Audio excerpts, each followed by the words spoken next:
Hi, everyone. Welcome to the Tell Me It Will Be Okay podcast.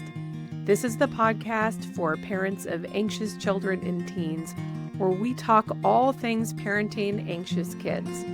Last episode, we spoke with Dr. Elena Lister, who wrote the wonderful book, Giving Hope, Conversations with Children About Illness, Death, and Loss, with her co-author, Dr. Michael Schwartzman. And this episode is our conversation with Dr. Michael Schwartzman, but I decided to separate them out because instead of talking to him about death and dying, I wanted to talk to him about his book, The Anxious Parent, Freeing Yourself from the Stresses and Fears of Parenting. Now, this book is out of print, but you can still find it on places like Bookshop, A-Libris, Thrift Books. You can look for places where they have out-of-print books, and it's worth getting it. It's a really lovely, reassuring book that I think will really resonate with parents of today, even though it was published in 1990.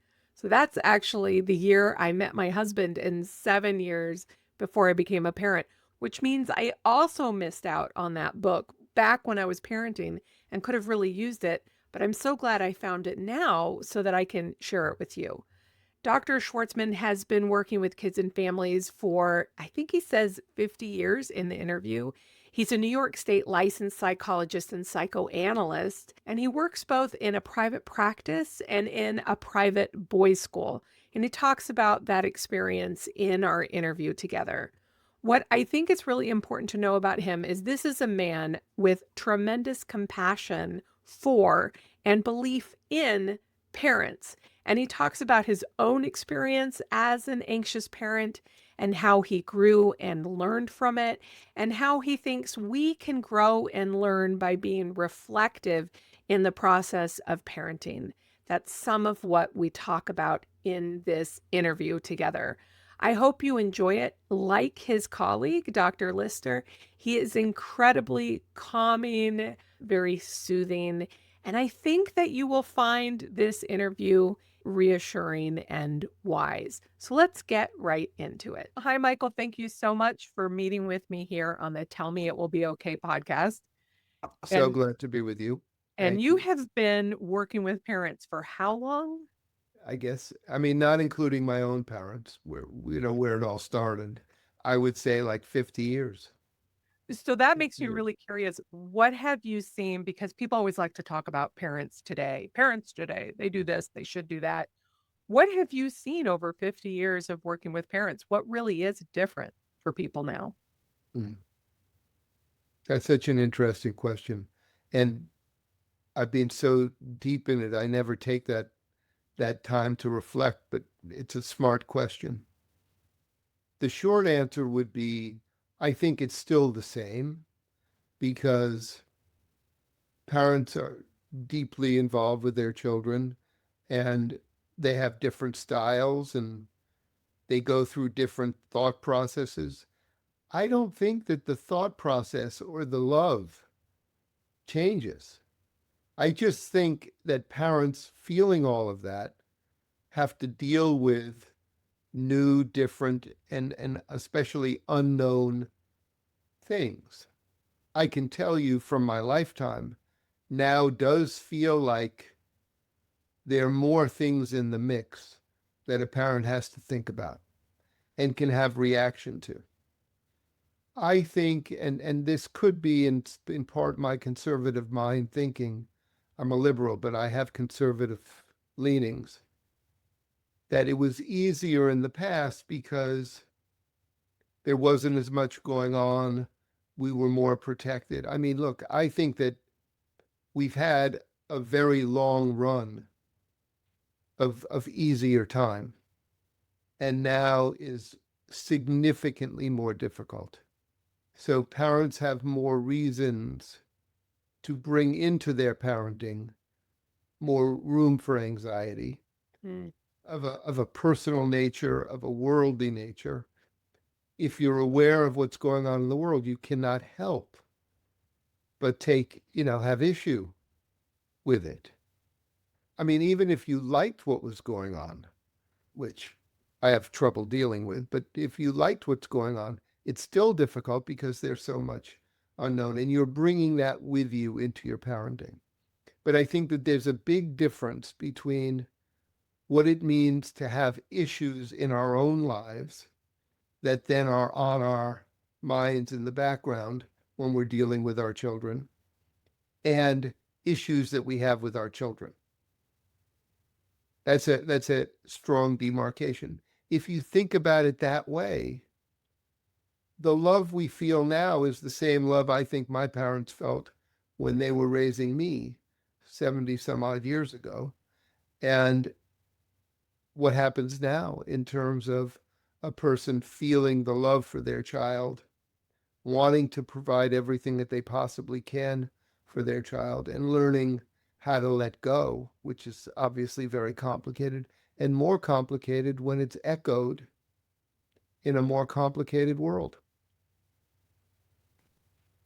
I have so many thoughts as you're saying these things. And one is about that demarcation, because I feel like it can be really difficult to know what is ours and what is our child's, and what is a struggle we're having because of us, and what is a struggle we're having that we need to address in our child. How do parents figure that out? Well, the first part is that we were suggesting that they should figure that out. That's the first part of the answer. And not everybody is going to have that reflective ability, that reflective capacity. They're going to think it's all the child, or they're going to think it's, I can't even help my child. I'm like so at sea. So it's actually asking yourself that question, which is the beginning of that kind of wisdom. So, yes, you have to make that demarcation. You have to see it in yourself. And then you have to start asking questions of yourself, which really help you, like kind of rotor-rooter, you're figuring out, where is this coming from? What does this have to do with? Why am I so concerned? What is this struggle? What is this tug of war? They're all very strong signs that there's more to figure out than just what's going on in front of you. So you're saying first, just acknowledge you're struggling, that you're Yeah. having a struggle. Yeah. That's it. That there's stuff to struggle about. Yes. So I feel like, because we're talking a little bit about how things have changed, and I think one of the things that has changed is with social media and the short little three ways to make this happen, 2 ways to know you're doing it wrong, 3 signs you should have this, whatever, that parents now may be getting told more often that things are an easy fix. The reason I say this is I think about when I was coming up, when I was raising kids, you had books. And so you would go, I would go to my Brazelton touch points, and I'd look in the index, and I would see this whole conceptualization of what was going on with me and with my child. And I knew that it was going to be a process, that there was something I needed to learn. There was maybe a new way I needed to consider my child, that there was developmental. And when I ask parents now, where are you getting your parenting information? They often say, well, it's TikTok or this influencer, this podcast. And I think that I wish they would go back to books a little bit, but I can't tell if that's just my old fashioned get off of my No, I think it's a great point. I know, like, it's interesting. Dr. Becky does a lot of very straightforward, and I know she has an analytic background, but a lot of people who are writing these things come from a strong behavioral background where you're working on it, you're not necessarily working with it. And there's a big difference. So you can package those points, and I think it's true. It can lead parents to try a lot of different things.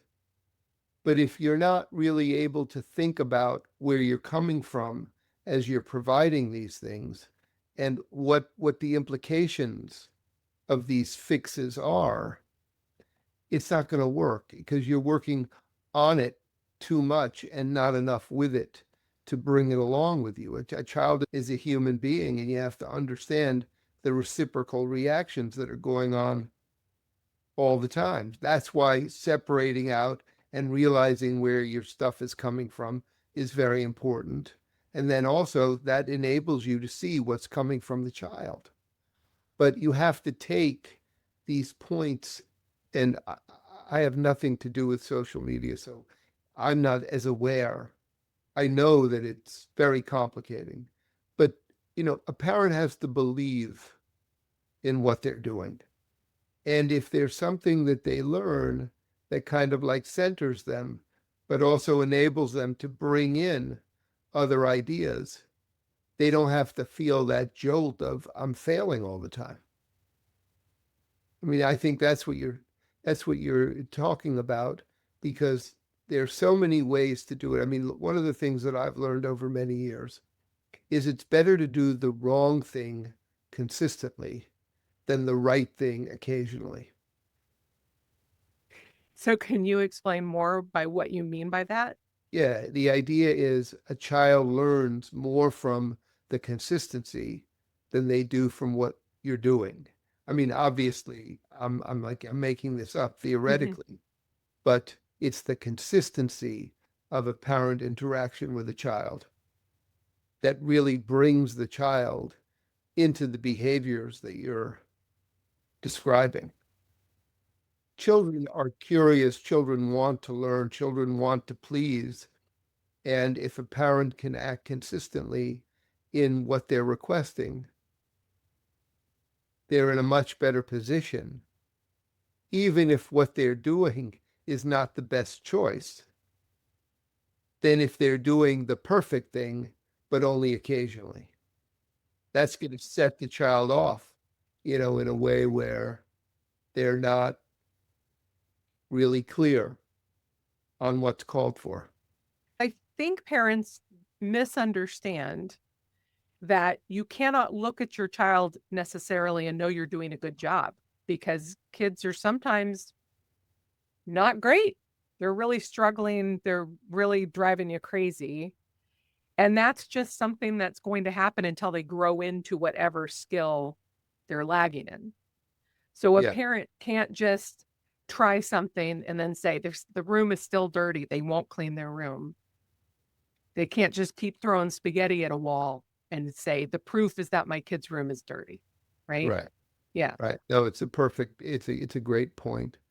I Here's a way that I conceptualize child development, which I think is a very, very important point to always keep in mind. Where is my child developmentally? Piaget said that the only way we can hold a child accountable for knowing something is if they've had experience with it. If they've had no experience with it, they they just can't deal with it. It's out of their orbit, so to speak. So one way that I can conceptualize child development is if you take a brown paper bag, I don't know, maybe they're hard to find these days, but you take a brown paper bag and you squish it up into a little ball. And then you start pouring air into it, which is called life. The bag is the child. As life comes in, the bag starts to expand, or this brown mush starts to expand. Different ways, different directions. And then ultimately it starts to look like a human being. If you think about just the emergence of capacity and ability.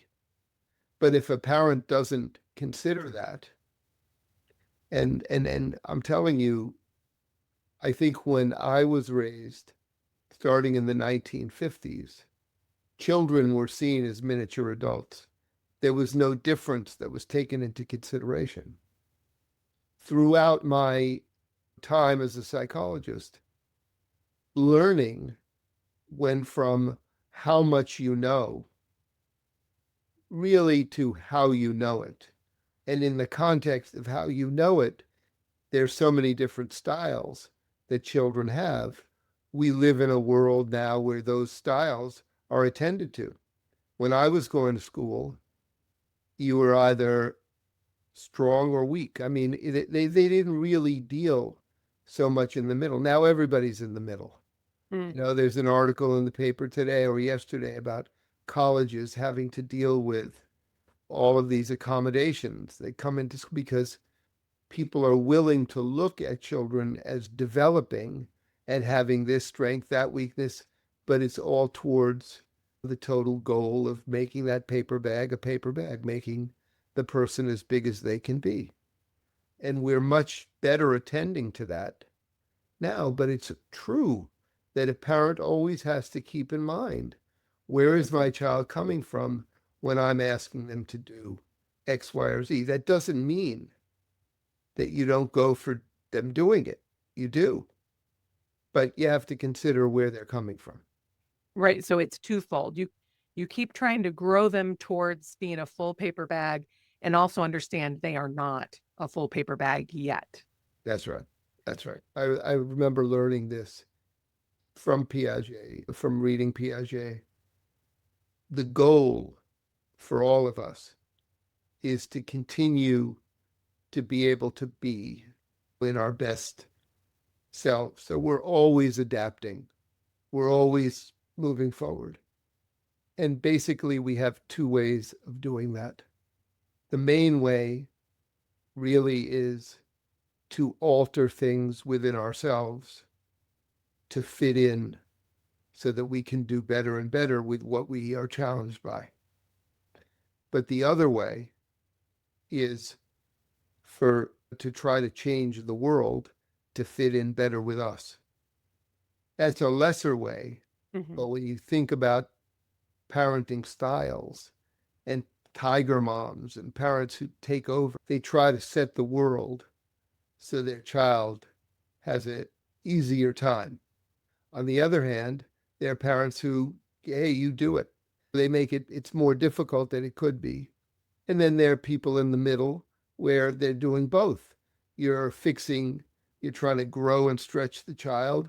You're trying to make the environment, the context better for what the child can do. And then, of course, you have all of this. Well, I want to expose my child to everything, and we're going to see what they can do better and better. And then I'm going to provide all of that.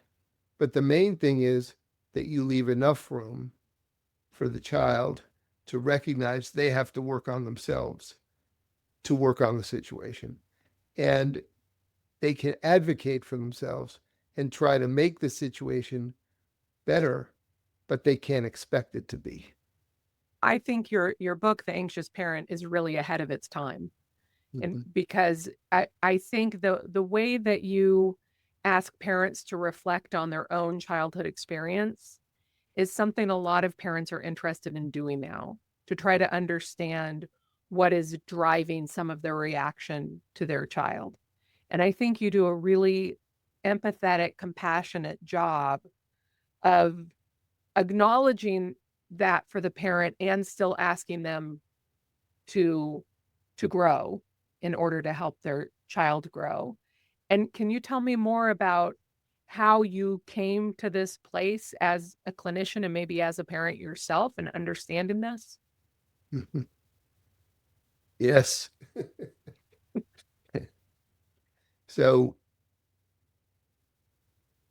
we're in a 2-bedroom apartment.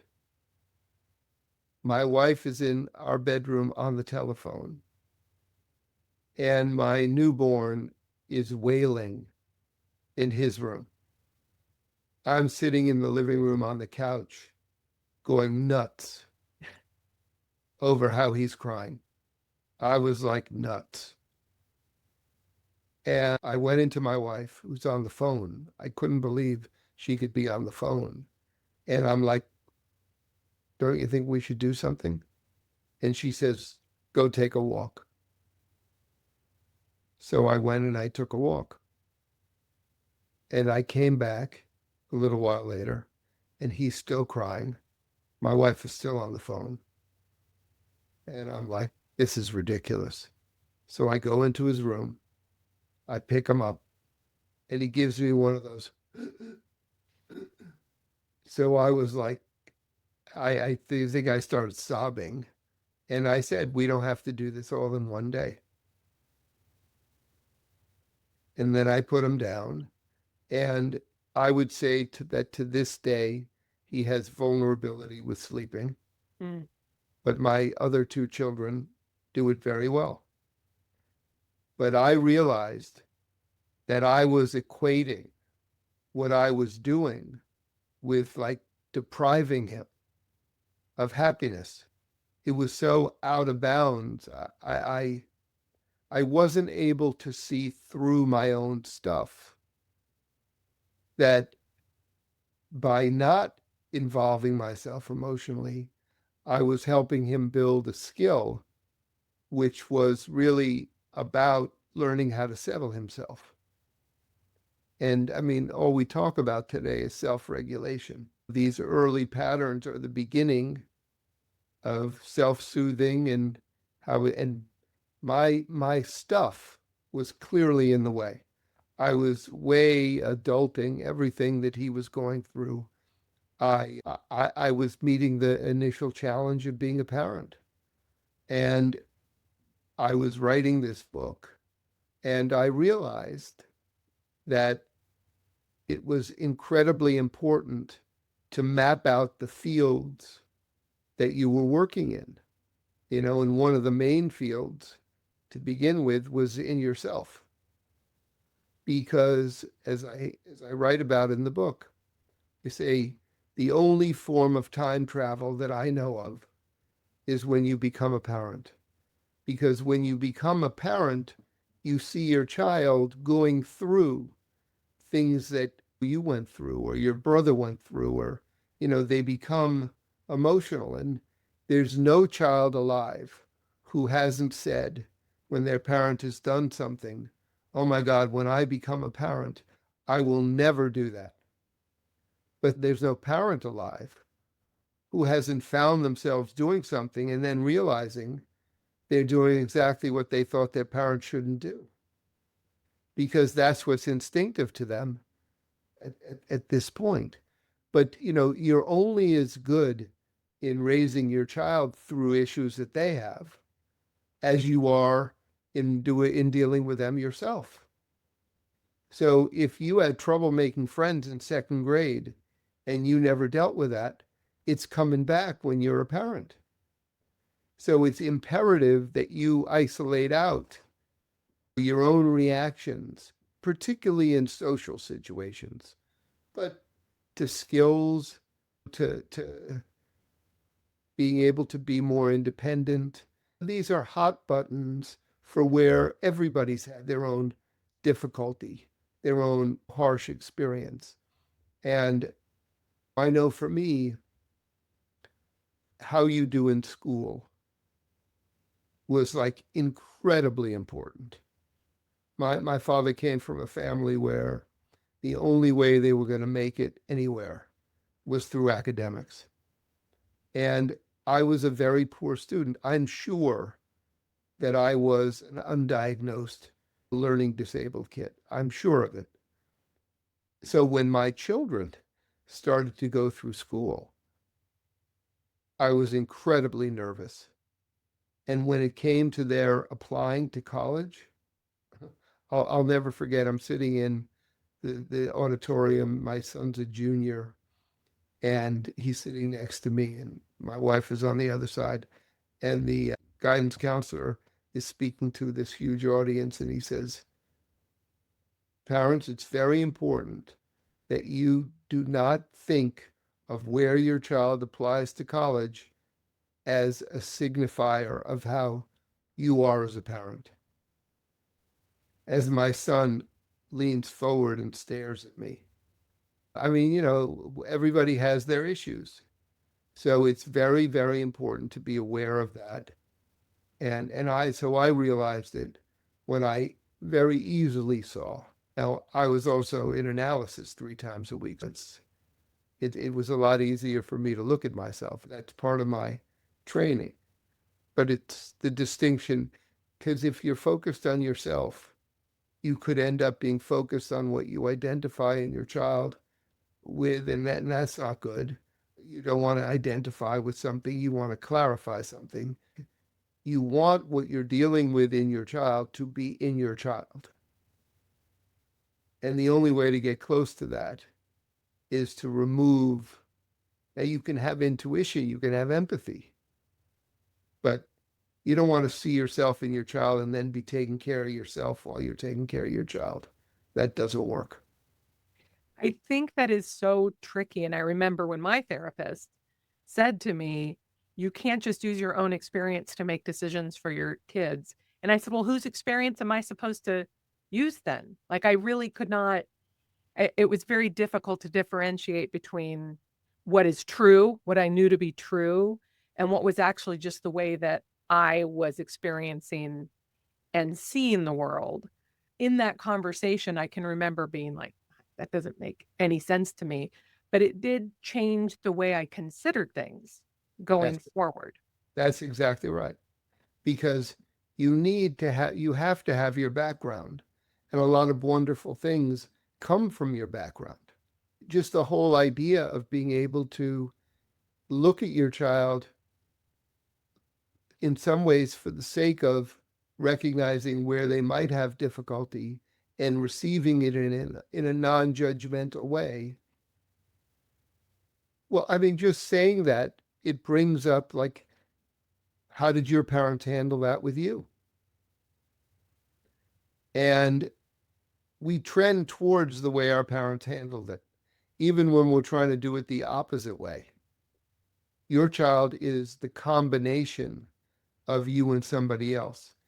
And it's just so interesting to have to relate to aspects that you see coming towards you that you've never seen, you don't know anything about, and you have to be available to that.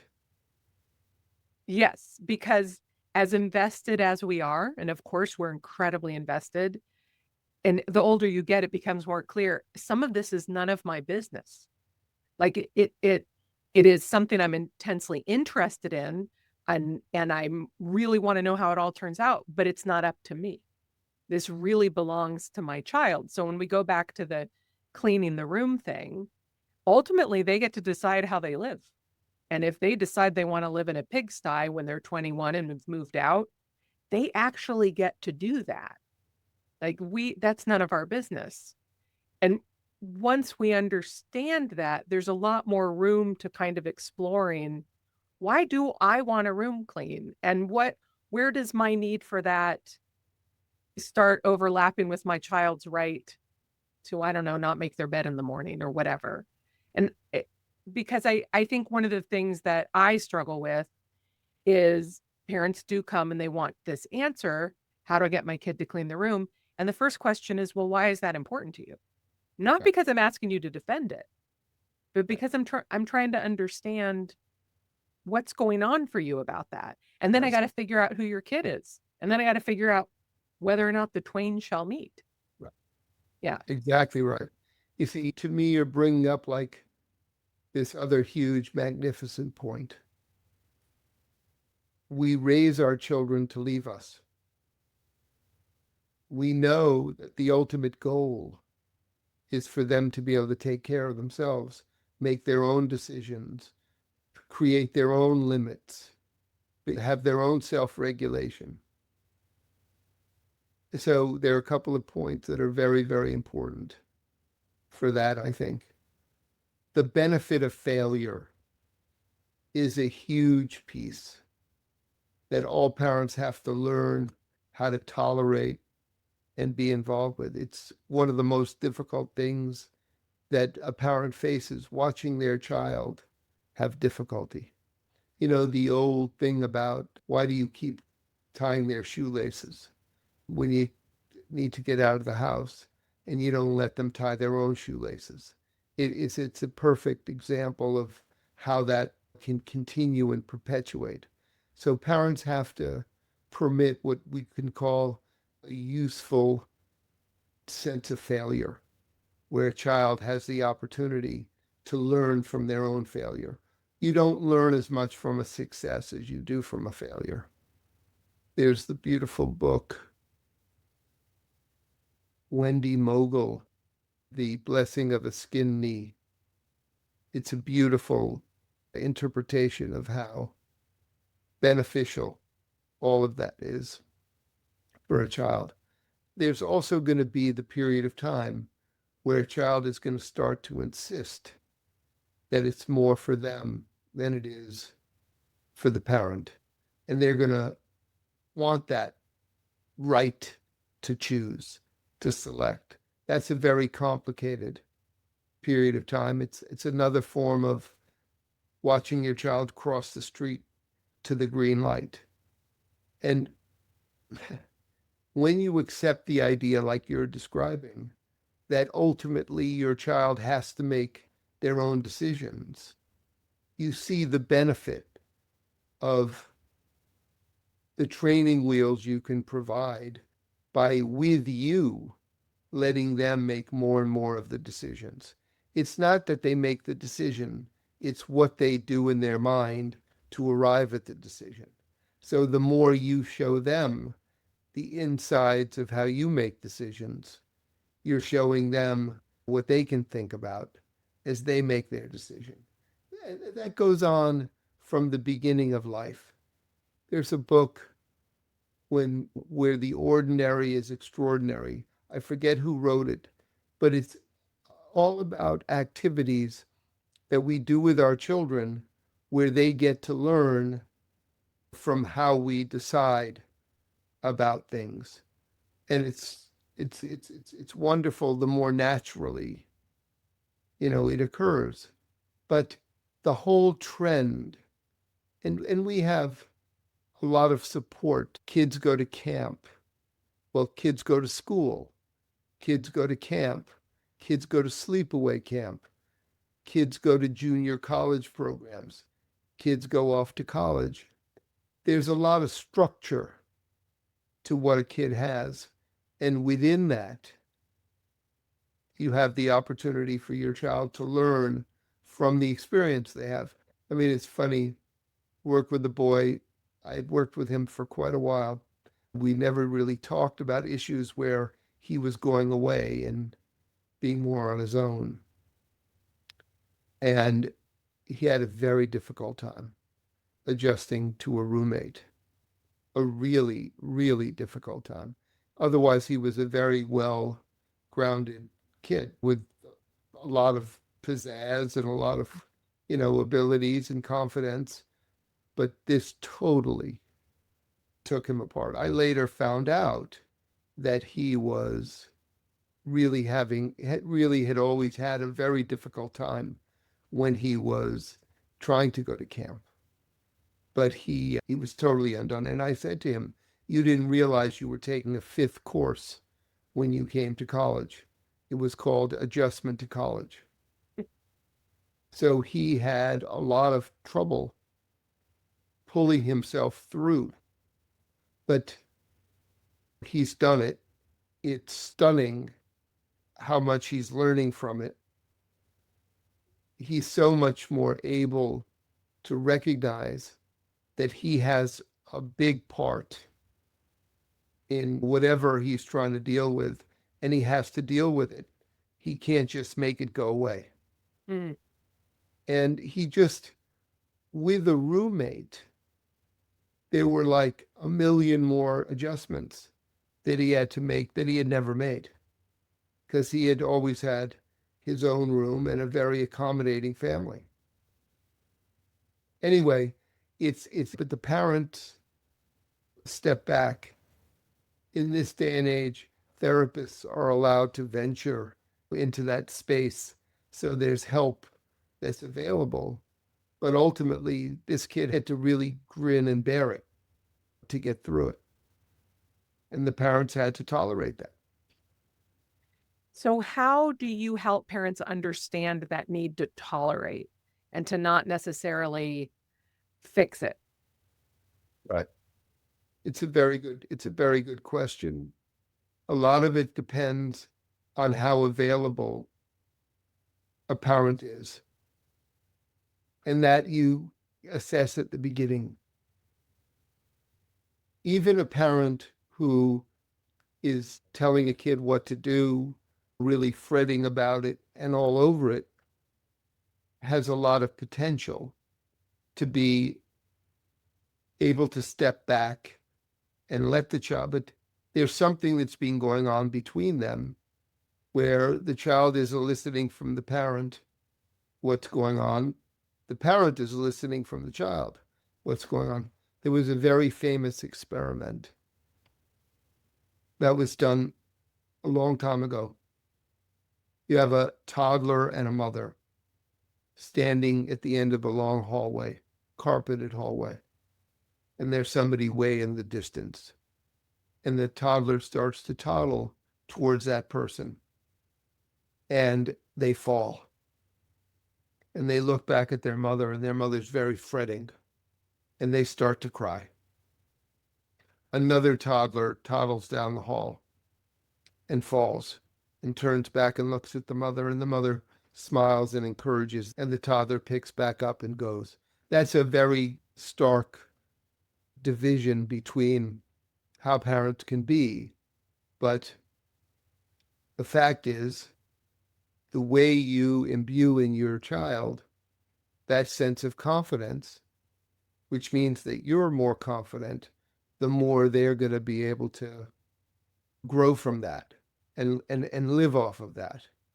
And I think you can tell a parent that once they've sort of like shown you what it is that they do and how they tend to be, which is the way it's been. And most parents, even when they do that, are still very successful. They just realize that it's costing them a lot emotionally and their child is having some difficulty. So you have the opportunity to open the lens to look at that influence. So from my point of view, having a child with difficulty makes a parent much more attuned to the idea that maybe I have to change something. My therapy always with children always involves parents. Mm. I mean, there are times when you have to see a child with a parent. So the simple answer to your question is when a parent is ready and available, it's rather straightforward to help them to recognize how they might be influencing and what else they might do to change that. What are the barriers for some parents when you're gently pointing out to them they might be, I'm not blaming, I don't do parent blame, but they might be creating an environment that it's a little more difficult for the child to take risks? In my language, and I'm sure you have this word too, resistance is a very important term. And I think what you're describing is kind of like, what do you do when a parent appears to be resistant to what you're thinking, what you might be suggesting?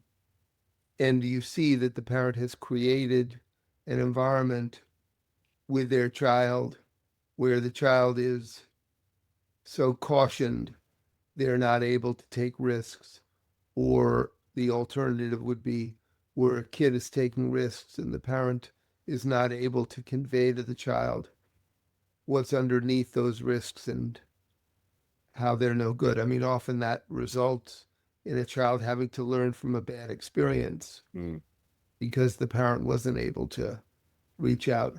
But you're bringing out a very significant window into parenting where how a parent themselves takes risks or is open and available to the fact that a child might do something different from the way they would do it. That's not necessarily a risk. It's just a different way. But taking a risk and independence are very intertwined. So you might have to do some work with that parent to help them recognize what it is that's getting in the way as they're trying to exert that kind of effort. Oftentimes, parents like that are over controlling. And you can see within the over control how it results with the child, how it lands with the child. And parents will be more open that way at times, and it will help sort of like naturally ease their resistance because they then get into trying to talk about it with their child in a different voice, at a different level, because they're willing to see the child isn't just going to bend to what they say. Hmm. So many of the parents that I work with confuse benign neglect with harmful neglect. So they say, this is a pretty easy example. They say, but if I let my child go to school without a coat, then they're going to be cold and uncomfortable, and they won't play at recess, and then they won't listen. They tend to spiral. And you and I know, if your kid doesn't wear a coat, they learn you get cold. And also maybe your kid actually runs pretty warm and they don't actually need a coat as much as you think. But they are so concerned that they are going to harm their child by not protecting their child that it can be very difficult to convince them, let's just try it and see. So when parents are struggling with a kid who won't do homework, I say, well, let's let them fail that test and see what happens. Just go to the teacher and say, we're going to let him fail the test. He needs to learn about this. And that's And also, really, you're leaving it between the kid and the teacher. mm-hmm. It's very hard. And the last thing that you want to do is get into a struggle. So I tend to start with the example. This is like a medical thing or a child raising thing, so it falls into the parent's domain. Mm-hmm. But it happens to be that I work with it's boys. I haven't found this in girls, but I'm working right now, coincidentally, with two boys who don't like to wear coats in the winter, and their ability to tolerate is much higher. But it has other implications. They stand out in different ways. And for each of them, I've gotten to be able to talk about why they're so stubborn about it. But it could be a way of being independent, but it can be other things as well. But I agree with you that a child will learn best from his experience. And the child does not get sick from being cold. We know that a child does not fail by missing a paper.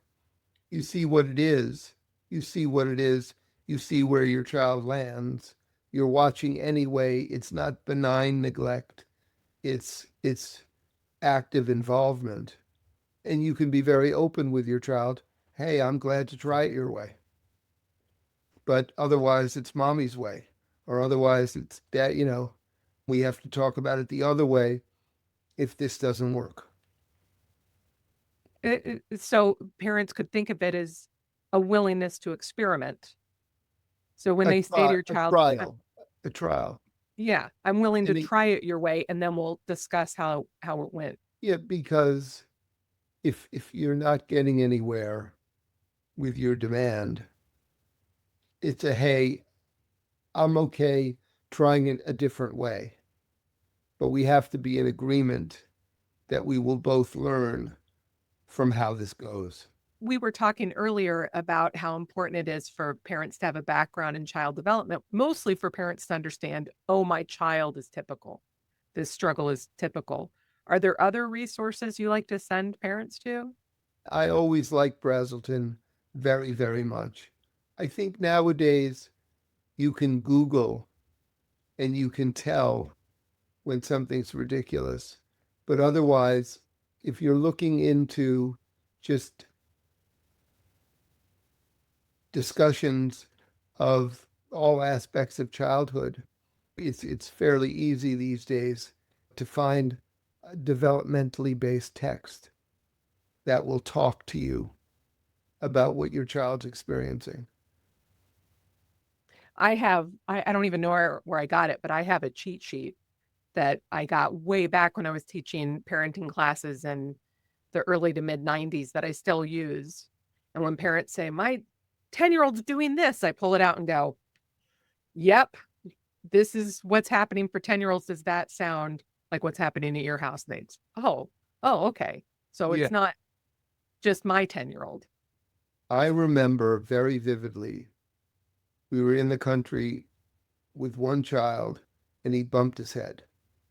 And he got this huge bump. And we were going to my parents, and my father said very plainly, that's very normal. And that sort of settled me. But then my friend, who we then visited, who said, oh, yeah, this is what happens, then I felt completely fine. But you need that grounding to know, because if you haven't experienced it yet, then you don't know about it. I think that schoolroom teachers can be extraordinarily helpful. And I think they want to be helpful. I know in my school, they're always ready because parents who've never had a child before, never gone through school before, for whom it's like very critical that a child be doing their best, are filled with questions. And teachers like to answer.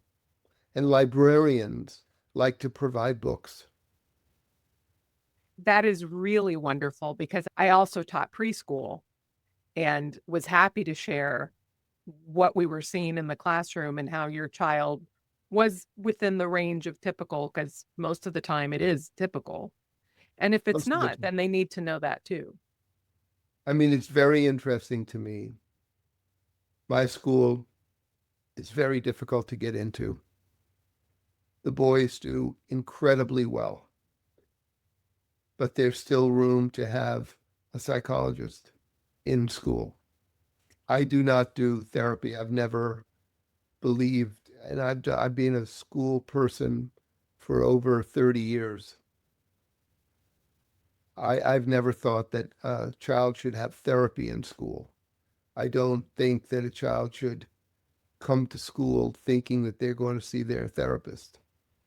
But I do think that that a person in a school is a great, after the teacher, after the administrator, is a great resource for what else, can I do? My child. I mean, today I'll get on a call because a child witnessed something, Mm. that was very, very difficult. And the parent wants to talk about what can I do? What can I say? How can I talk with my child about what they witnessed? So I think there's a lot of room for psychological talk with parents in a very, very normal, regular way where you're helping them with what they have to think about. You're not just giving an answer. So when you had your own children, Yeah. how did that, or did it change the way you viewed your clients? Like how did that illuminate the work that you were doing? I always felt it was very, very unfair. I was relatively young going through a doctoral program. And in the time that I was going through, a lot of people had had life experience and they had their own children. So they knew what they were talking about also based on their own experience. Having my own children was a totally humbling experience. It totally three-dimensionalized what I what I understood. My grandmother, my grandmother used to say to me, you know from the books, I know from life. My grandmother, the least educated in my family, the brightest of everybody. But you come to understand that what you might expect is very different once you see it in yourself. The other part to your question, which I'll answer without you asking me, is that as a psychologist, I was of no advantage with my children. And probably because I am a psychologist, I don't get to talk as much with my children because they're always thinking that I'm onto something. I would say my daughter has trained me the best. But I remember sitting in the car with my second child, my middle child, and I'm trying to prepare him. My brother is going to call and say that he's getting married. So I say to him, Addie, he's like 7. I say, Addie, what do you say when somebody gets a new job? Congratulations on your new job. I said, what do you say if they buy a new house? Congratulations on your new house. Quit talking to me like I'm your patient. I said, Addie, how would you know how it is to be talked to as a patient? I said, you've never been in psychotherapy. You've never heard psychotherapy because that's not true. Michael Schwartzman, I hear you on the phone. And he could tell, from like the tone in my voice that it was like that same thing that when you're talking with a patient. So it probably hurt that and they're double whammy. They have both parents are psychologists, but no, you realize that being a parent is a lifetime obligation. It just requires a very different stance. And the way you described it before, where it's not your business, it's a very different position, at least in the way we do it in our family. We're not the boss. Mm-hmm. And My we, son, we we don't use leverage like that. We yeah, don't. he texted us once. My husband and I were out to eat. I don't know if it was our anniversary or a holiday, but we were out to eat. And our son texted us to wish us a happy whatever it was.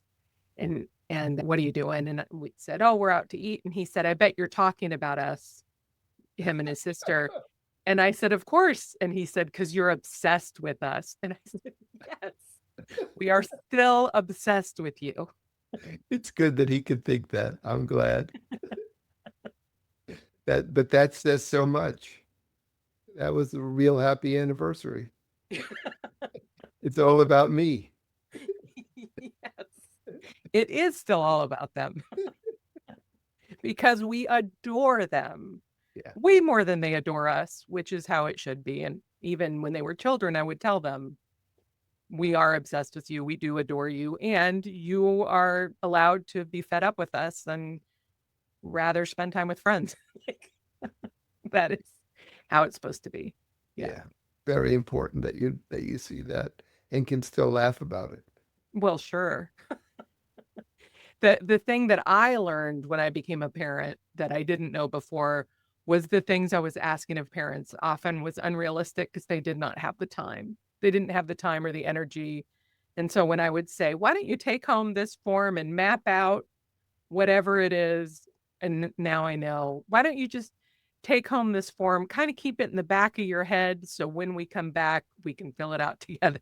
Like, my homework has changed a lot for Yeah. parents. Yeah.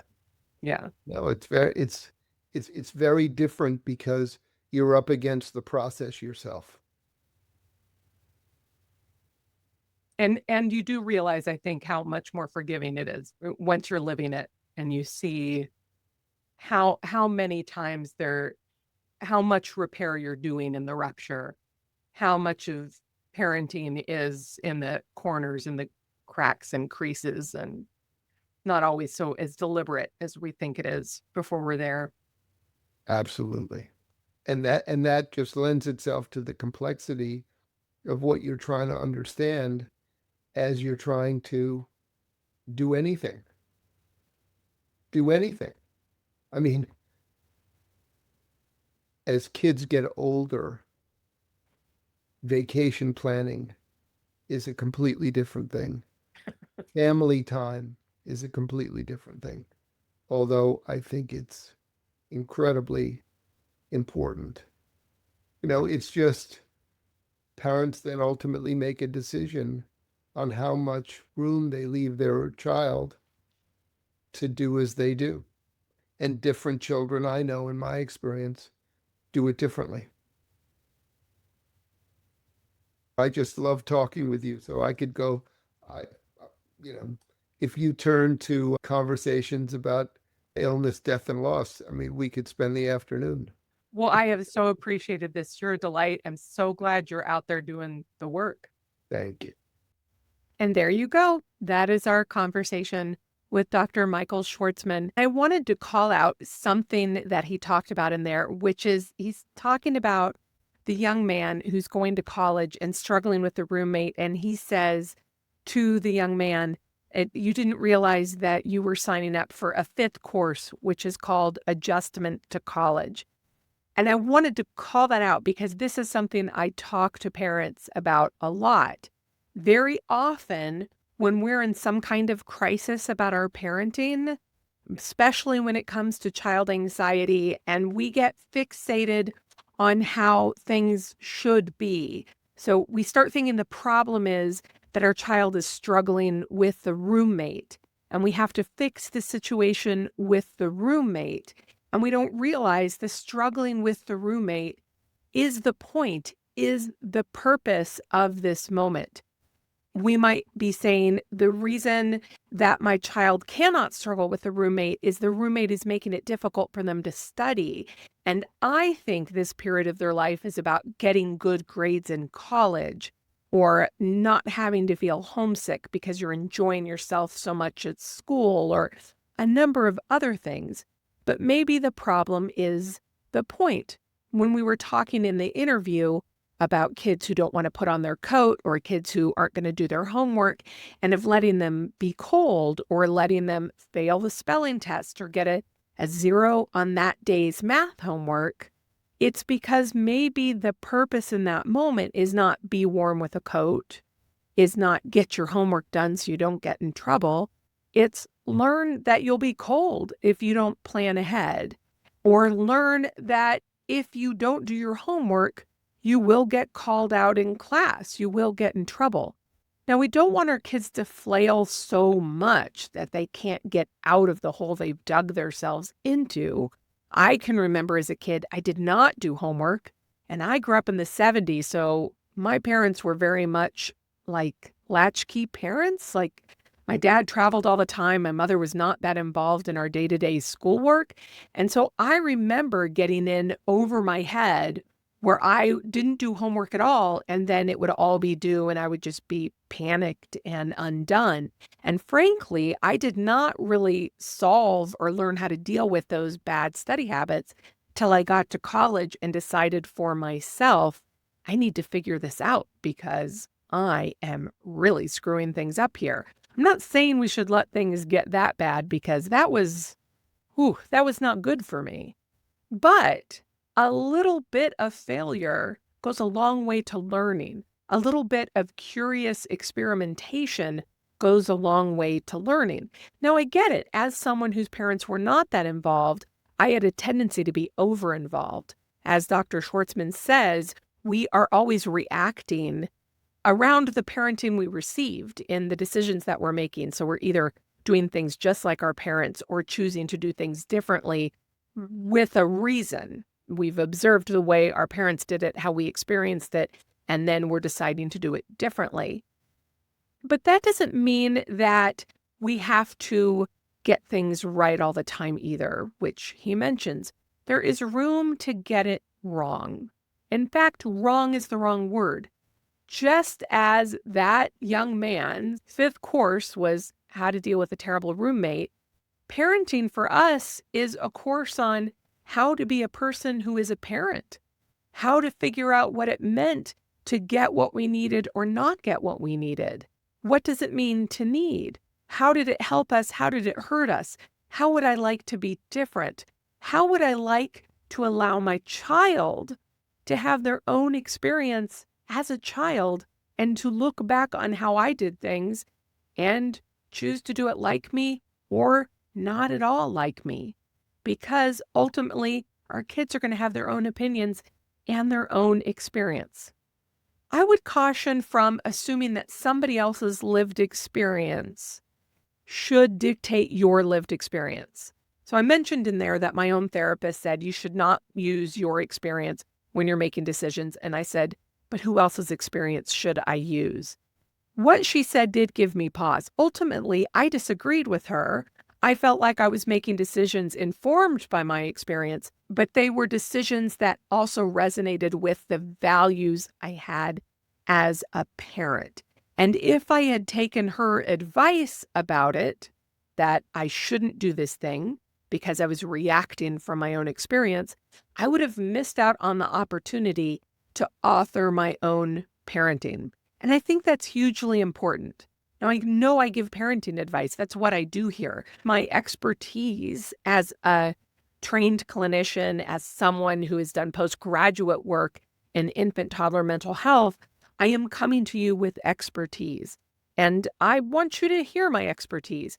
But I don't want you to think that my expertise trumps your lived experience and values, because it doesn't. Parents need to author their own parenthood. And when we give too much advice and information to people, we are getting in the way of their ability to do that. So you ultimately need to make your own best decisions.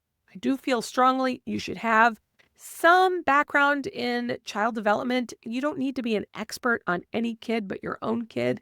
And then when I say expert, I just mean you need to know your kid really well. But you should have a background so you're kind of realistic about what a child can do. We were talking about them being a paper bag, and they're going to eventually be a full paper bag, but we need to also understand how the crumpling is going to look. So 8-year-olds are just not capable of things that 12-year-olds are capable of.